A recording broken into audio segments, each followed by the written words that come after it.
여러분 안녕하세요. 반갑습니다. 오늘도 주님의 은혜와 사랑이 넘치는 복되고 귀한 예배가 되어지기를 간절히 바랍니다. 우리 함께 온 마음과 뜻과 정성을 모아 주님 앞에 나아가겠습니다. 다 함께 찬양드립니다.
오늘의 말씀을 같이 읽겠습니다. 누가복음 19장 11절부터 27절 말씀입니다. 그들이 이 말씀을 듣고 있을 때에 예수께서 덧붙여서 비유 하나를 말씀하셨다. 이 비유를 드신 것은 예수께서 예루살렘에 가까이 이르신 데다가 사람들이 하나님의 나라가 당장에 나타날 줄로 생각하고 있었기 때문이다. 그래서 예수께서 말씀하셨다. 귀족 출신의 어떤 사람이 왕위를 받아가지고 돌아오려고 먼 나라로 길을 떠날 때에 자기 종 10사람을 불러다가 10머나를 주고서는 내가 올 때까지 이것으로 장사를 하여라 하고 말하였다. 그런데 그의 시민들은 그를 미워하므로 그 나라로 사절을 뒤따라 보내서 우리는 이 사람이 우리의 왕이 되는 것을 원하지 않습니다 하고 말하게 하였다. 그러나 그 귀족은 왕위를 받아 가지고 돌아와서 은화를 맡긴 종들을 불러오게 하여 각각 얼마나 벌었는지를 알아보고자 하였다. 첫째 종이 와서 말하였다. 주인님, 나는 주인의 한 머나로 10머나를 벌었습니다. 주인이 그에게 말하였다. 착한 종아, 잘했다. 내가 아주 작은 일에 신실하였으니 10고을을 다스리는 권세를 차지하여라. 둘째 종이 와서 말하였다. 주인님, 나는 주인의 한 머나로 5머나를 벌었습니다. 주인이 이 종에게도 말하였다. 너도 5고을을 다스리는 권세를 차지하여라. 또 다른 한 종이 와서 말하였다. 주인님, 보십시오. 주인의 한 머나가 여기에 있습니다. 나는 이것을 수건에 싸서 보관해 두었습니다. 주인님은 야무진 분이라서 맡기지 않은 것을 찾아가시고 심지 않은 것을 거두심으로 나는 주인님을 무서워하여 이렇게 하였습니다. 주인이 그에게 말하였다. 악한 종아, 나는 내 입에서 나온 말로 너를 심판하겠다. 너는 내가 야무진 사람이라서 맡기지 않은 것을 찾아가고 심지 않은 것을 거두어가는 줄 알고 있었지. 그러면 어찌하여 내 은화를 은행에 예금하지 않았느냐. 그랬더라면 내가 돌아와서 그 이자와 함께 그것을 찾았을 것이다. 그리고 그는 곁에 서 있는 사람들에게 말하였다. 이 사람에게서 한 머나를 빼앗아서 10머나를 가진 사람에게 주어라. 그들이 주인에게 말하기를 주인님, 그는 10머나를 가지고 있습니다 하였다. 내가 너희에게 말한다. 가진 사람은 더 받게 될 것이요 가지지 못한 사람은 그가 가진 것까지 빼앗길 것이다. 그리고 내가 자기들의 왕이 되는 것을 원하지 않은 나의 이 원수들을 이리로 끌어다가 내 앞에서 죽여라. 아멘. 예수님은 삭개오의 집에 와 있는 모든 사람들에게 하나님 나라에 대해 알려주십니다. 11절에 보면 그들이 이 말씀을 듣고 있을 때라고 했는데 여기서 그들이란 예수님의 제자만을 의미하는 것이 아닙니다. 다른 유대인들을 다 포함합니다. 예수님은 각자에게 꼭 필요한 말씀을 문화의 비유를 통해서 가르쳐 주십니다. 예수님은 그 집에 와서 예수님의 말씀을 듣고 있는 한 사람 한 사람이 주님의 말씀을 듣고 깨닫고 유익을 얻기를 원합니다. 구원을 얻기를 원합니다. 주님의 제자들뿐만 아니라 자신을 미워하고 반대하는 유대인들까지도 어떻게 해서든 이들이 주님의 말씀을 이해하고 회개하고 바로 믿기를 간절히 원하고 계시는 것이죠. 자신을 미워하는 죄인까지도 사랑하시는 예수님의 이 사랑의 열정으로 인하여 예수님은 우리 같은 죄인을 위해서 이 땅에 오셨고 나 같은 죄인을 위해 십자가에 기꺼이 자신을 내어주셔서 우리 대신 죽으신 것입니다. 예수님은 오늘 이 시간에도 자신의 음성을 듣기를 간절히 바라시며 우리를 찾아오고 계십니다. 우리에게 이 시간 분명히 말씀하여 주실 것입니다. 우리를 만나기를 원하시는 그 주님의 간절함을 우리 모두가 외면하지 않기를 바랍니다. 맞아들이기를 바랍니다.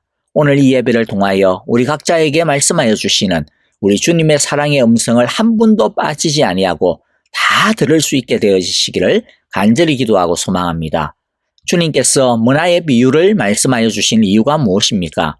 11절에 이 비유의 목적이 나와 있습니다. 하나는 예수님께서 예루살렘에 가까이 오셨기 때문입니다. 이것은 십자가를 지실 때가 가까웠다라는 것입니다. 이제 예수님이 이 땅에 계실 날이 얼마 남지 않은 것이죠. 주님의 은혜의 말씀을 들을 기회가 곧 없어질 것이라는 것입니다. 주님은 자신이 하나님의 나라로 가시기 전에 어떻게 해서든 한 사람에게라도 하나님 나라의 복음을 전하고 구원하기를 조바심을 가지고 애타하시는 것입니다. 둘째 목적은 잘못된 하나님 나라에 대한 이해를 가지고 있는 이들에게 참된 하나님 나라를 가르쳐 주어 그들이 잘못된 길에서 벗어나 참 하나님 나라의 백성이 되기를 원하셨기 때문에 이 비유를 가르쳐 주신 것입니다. 이들이 하나님 나라가 당장에 나타날 줄로 알았다라고 그렇게 이야기하는데요. 어떤 뜻일까요? 우리가 이미 많이 설명을 했는데 그들은 주님이 오신 목적이 잃어버린 자를 구원하시는 것이라면 그 잃어버린 자는 바로 자신들이다. 그러니까 로마의 지배로 나라를 잃어버린 우리 유대인을 구원하는 것이다. 이게 메시아가 할 일이다. 따라서 구원은 당연히 로마로부터의 해방을 가리킨다라고 생각하였습니다. 그리고 예수님이 지금 예루살렘에 올라가시는 목적은 그곳에 가셔서 잃어버린 자를 구원하신다라고 하는 그 이야기는 뭐냐? 바로 로마를 몰아내기 위해서, 그래서 이스라엘을 세계 중심이 되게 하시기 위해 가시는 거다. 자, 이제 곧 하나님 나라가 이루어질 것이다. 이렇게 잘못 이해하고 있었던 것이죠. 예수님이 계속해서 그게 아니라고 가르쳐 주시는데도 불구하고 이들은 자기들이 만들어 놓은 하나님 나라의 그 이미지를 도대체 바꾸려 하지 않고 있었습니다. 그냥 계속해서 예수님 자꾸 이상한 소리 하지 마시고요. 그런 하나님 나라 말고요. 그런 것은 주님이 예수님 가져가시고 우리가 원하는 하나님 나라를 이루어 주세요. 우리는 이런 하나님 나라를 원합니다. 라고 예수님에게 땡깡을 부리고 있는 거나 다를 바가 없는 것입니다. 그러나 예수님은 그게 아니야. 그렇게 해서는 하나님 나라를 받을 수 없어. 고집을 피우지 말고 도리어 너희들의 그 고집과 집착을 버려야 해. 하나님 나라는 나의 말에 아멘하는 것에 있어. 나의 말을 받아들이는 것에 있어. 계속 자기 중심성을 버리지 않는다면 그 사람은 나랑 상관이 없게 될 거야. 너희가 왕노릇 하려고 하지 말고 나를 왕으로 모시고 따라야 된다. 그렇게 주님께서는 포기하지 아니하고 그 고집 센 사람들을 고쳐주시고자 하시는 것입니다. 문화의 비유에 등장하는 인물들을 좀 볼게요. 왕위를 받으려고 먼 나라로 길을 떠나는 어떤 귀족이 등장하는데 바로 예수님을 뜻합니다. 예수님은 이제 예루살렘에 가서 십자가에 죽으시고 3일 만에 부활하시고 그리고 40일 뒤에 승천하시어 하나님 나라로 돌아가실 것입니다. 그리고 하나님으로부터 온 세상을 심판하실 왕권을 받아가지고 다시 재림하실 것입니다. 그래서 왕위를 받아가지고 돌아온다라고 하는 것은 예수님의 재림을 의미하는 것입니다. 먼 나라에서 왕위를 주시는 분은 왕은 성부 하나님을 뜻하고요. 또 문화를 맡기면서 열심히 장사하라고 맡긴 이 종은 예수님의 제자들입니다. 더 나아가 바로 우리 자신이에요. 모든 성도들, 교회를 뜻합니다. 예수님께서는 제자들에게 우리에게 사명을 맡기셨습니다. 어떤 사명입니까? 크게는 두 가지 사명으로 정리할 수가 있습니다. 하나는 예수님의 성품을 닮은 인격의 열매를 맺으라고 하는 사명이고요. 또 하나는 예수님께서 맡기신 사역을 충성스럽게 감당하여 사역의 열매를 맺으라는 사명입니다. 예수님께서 맡기신 사역이 어떤 것이 있을까요? 예수님의 명령의 말씀을 찾아보면 정확히 이해할 수 있을 겁니다. 사랑하라는 명령을 주셨죠. 또 서로 섬기라는 명령도 주셨죠. 또 땅끝까지 복음을 전하라고 하는 명령도 주시고 또 말씀을 지키라는 명령도 주셨고요. 그리고 먼저 제자가 되어 또 다른 사람을 제자로 삼으라 그런 명령도 주셨습니다. 이런 것이 바로 문화를 맡기면서 장사하라고 하는 의미이죠. 문화라고 하는 것은 하나님께서 우리에게 주신 다양한 자산들을 상징합니다. 영적인 은사들, 은혜들, 세상적인 재능과 능력들, 또 이 세상의 가문이라든지 아니면 키라든지 이와 같은 어떤 배경들, 또 물질, 건강, 이 모든 것들이 다 하나님께서 우리에게 주신 문화와 같은 것이죠. 그러니까 하나님이 우리에게 주신 모든 것은 혼자서 잘 먹고 잘 살라고 혼자서 즐기라고 주신 것이 아니라 주님께서 우리에게 맡기신 사명을 완수하라고 주셨음을 우리가 확인할 수가 있는 것입니다. 또 한 부류의 사람들이 있는데요. 백성들입니다. 그런데 이 백성들은 귀족이 왕이 되는 것을 싫어했습니다. 거부했습니다. 이 백성들은 예수님을 배척하고 있는 유대인을 뜻합니다. 예수님의 백성인데도 불구하고 예수님을 거부하고 있는 모습을 예수님은 적나라하게 이 백성들의 모습을 통해 나타내고 있습니다. 예수님의 이 말씀의 핵심에는 몇 가지가 있을 겁니다. 하나는 예수님이 왕이다라고 하는 것을 가르쳐 주십니다. 제자들은 예수님을 왕이라고 부르기는 하고 그렇게 하는데 제대로 왕으로 따르지도 않고 대접도 안 해요. 자기들이 원하는 것만을 자꾸 고집을 합니다. 그러나 주님은 단호하게 말씀을 하시죠. 아니야, 나는 너희의 왕이야. 너희는 나의 말을 들어야 해. 오늘날 우리들도 예수님을 믿는다고 하면서도 예수님을 왕으로 대접하지 않을 때가 참 얼마나 있습니까? 자꾸만 왕이신 예수님에게 이거 해달라 저거 해달라고 요구만 하고 불평하기만 할 때가 많습니다. 왕이신 예수님이 무엇을 원하는지 무엇에 관심을 가지시는데 무관심할 때가 있습니다. 이런 우리의 모습을 두고 어떻게 예수님을 왕으로 인정하고 믿고 따른다라고 말할 수가 있겠습니까? 이 시간 우리의 무지함과 불충함이 있다면 회개하고 예수님을 온전히 왕으로 섬기고 따르기를 다시 결단하는 시간이 되기를 간절히 바랍니다. 또 우리가 알아야 될 것은요, 예수님은 나중에 심판의 왕으로 반드시 오신다라고 하는 것이죠. 오셔서 먼저 종들을 계산합니다. 예수님께서 주신 재능과 은사와 각종 이 땅의 모든 것들을 가지고 예수님께서 맡기신 사명들을 어떻게 감당했느냐, 하고 있느냐라고 하는 것을 반드시 계산하신다라는 것입니다. 예수님께서 원하시는 것은 많이 남기는 것이 아닙니다. 예수님이 원하시는 것은 맡겨준 것을 가지고 우리가 할 수 있는 대로 최선을 다해 열심을 다하는 것입니다. 종들을 계산한다라고 하는 것은요, 죄인들을 심판하여 벌 주는 것과는 다릅니다. 상급의 계산이라고도 이야기하죠. 그런데 상급의 심판 계산이라고 하면 간혹 어떤 분들은 나는 상급 같은 건 안 받아도 돼. 그냥 천국만 들어가도 그냥 다 땡큐야. 그것이면 충분하지 뭐. 난 그런 거 안 바래. 그렇게 말하시는 분들이 계셔요. 본인은 상급 같은 것에 초월했다. 뭐 이제 그렇게 말씀하기도 하죠. 그런데 상급은요, 여러분, 이 세상의 상과는 다른 느낌이에요. 주님 앞에서의 상급은요, 단순히 얼마나 큰 상을 많이 받냐라고 하는 어떤 컴피티션, 경쟁을 하려고 하는 게 아닙니다. 상급은 오히려 얼마나 예수님을 사랑했느냐라고 하는 걸 보여주는 거죠. 얼마나 예수님을 왕으로 모시고 그분의 뜻대로 살고자 했느냐라고 하는 것을 보여주는 게 바로 상급입니다. 그런 사랑이 있었느냐를 보여주는 것이죠. 그러므로 상급에 관심이 없다라고 하는 것은 상에 초월한 모습이라기보다는 어쩌면 관심이 없는 모습이 아닐까 싶습니다. 그것은 예수님이 좋아하는 것에 대해, 예수님을 사랑하는 것에 대해 관심이 없다라고 하는 것과 동일한 의미가 되기 때문에 우리가 나중에 예수님 앞에서 계산할 때 예수님 앞에서 얼마나 낯이 뜨거워질까요? 저는 우리 모두가 나중에 받을 상에 대해 많은 관심을 가지기를 원합니다. 또 그 상을 갈망하기를 원합니다. 그것은 상에 대한 욕심으로서가 아니라 예수님을 더 사랑하고자 하는 갈증과 욕심이기 때문이죠. 그리고 왕은 끝끝내 예수님의 왕되심을 거부하고 미워했던 백성들을 어떻게 해요? 심판합니다. 이것은 상급의 계산과는 달리 영원한 죽음의 심판입니다. 그런데 예수님이 왜 이 말씀을 하실까요? 그것은 나를 반대하는 너희들 나중에 한번 두고 보자. 다 죽었어 이놈 새끼들. 이런 마음으로 말씀하시는 것이 아닙니다. 반대죠, 반대.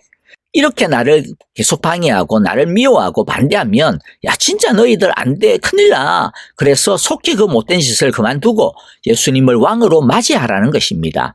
예수님은 유대인들에게 회개하고 예수님을 왕으로 영접할 것을 촉구하고 계시는 것입니다. 우리 모두 주님의 재림을 믿음으로 잘 준비하는 자들이 되기를 원합니다. 아멘. 이제 우리 함께 오늘 우리에게 주신 하나님의 말씀 생각하시면서 기도하며 찬양하도록 하겠습니다.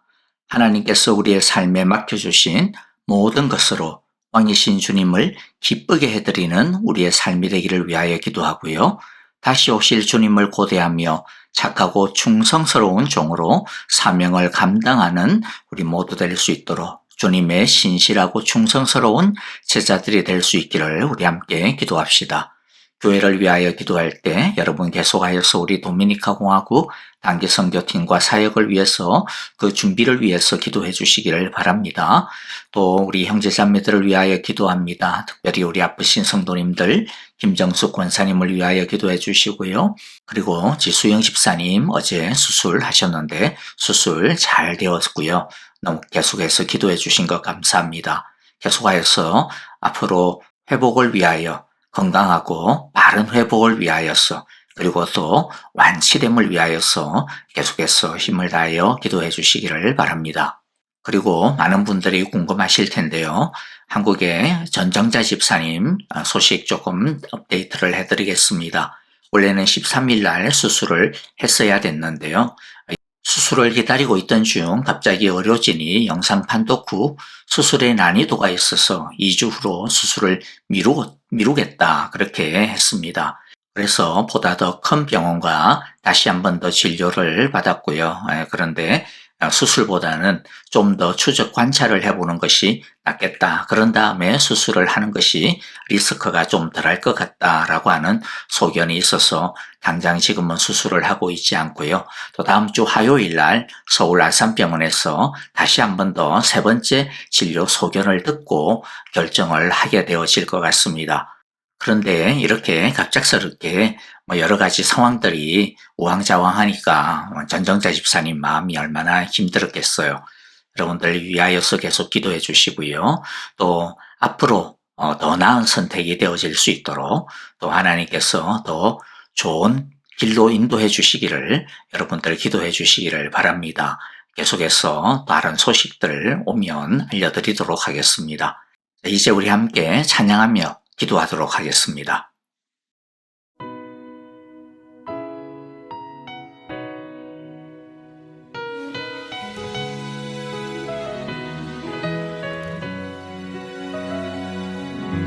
그날 모두 변화되리 예수 모든 상처 치유되리 이전 것은 지나가리라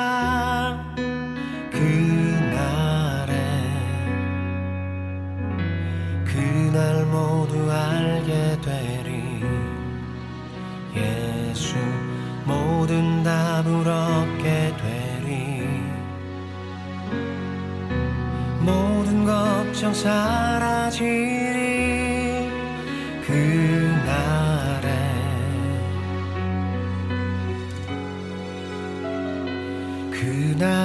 그날에 천국에서 영원한 기쁨 주와 나누리 주의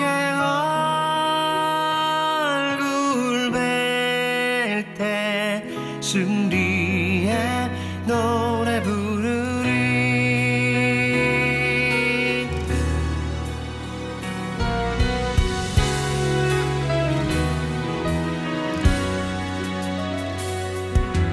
그날 주의 얼굴 보리 예수 크신 은혜 알게 되리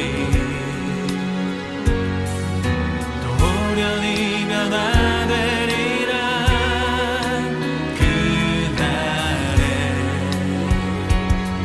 그날에 자유케 되리라 예수 모든 고통은 끝나리 찬란한 주 영광 보리라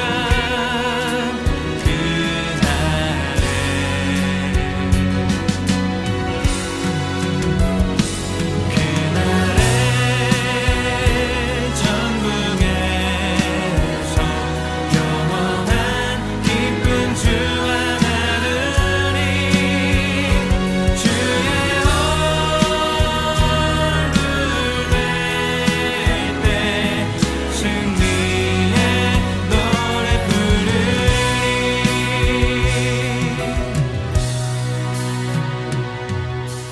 그날 주의 얼굴 보리 예수 크신 은혜 알게 되리